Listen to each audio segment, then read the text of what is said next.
ہم کریں گے ہر مظلوم کی حمایت۔ بسم اللہ الرحمن الرحیم۔ السلام علیکم، میں ہوں حرین فاطمہ اور آپ دیکھ رہے ہیں حمایتی نیوز HD چینل۔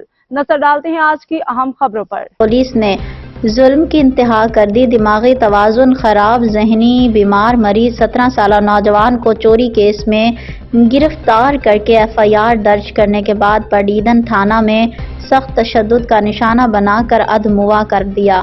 17 سالہ نوجوان جمیل بروہی کے ورثاء نے میڈیا کے سامنے احتجاج کرتے ہوئے بتایا کہ ہمارے نوجوان کو جھوٹے چوری کیس میں اظہر سولنگی اور دیگر نے پکڑ کر تشدد کا نشانہ بنایا اور پولیس اسٹیشن میں بھی پولیس کے سامنے تشدد کرتے رہے۔ پولیس نے ذہنی بیمار کو کورٹ میں پیش کرنے کے بعد ریمانڈ لے کر پٹیدن تھانہ لا کر مزید تشدد کا نشانہ بنایا اور پولیس نے ورثاء سے ملاقات کی۔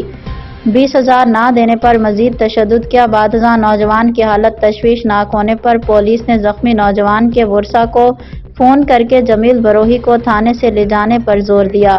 ورثاء نے نوجوانوں کی خراب نازک حالت دیکھ کر اسے لے جانے سے انکار کر دیا، جس کے بعد رات گئے پٹیدن پولیس چوری کیس کے الزام میں گرفتار۔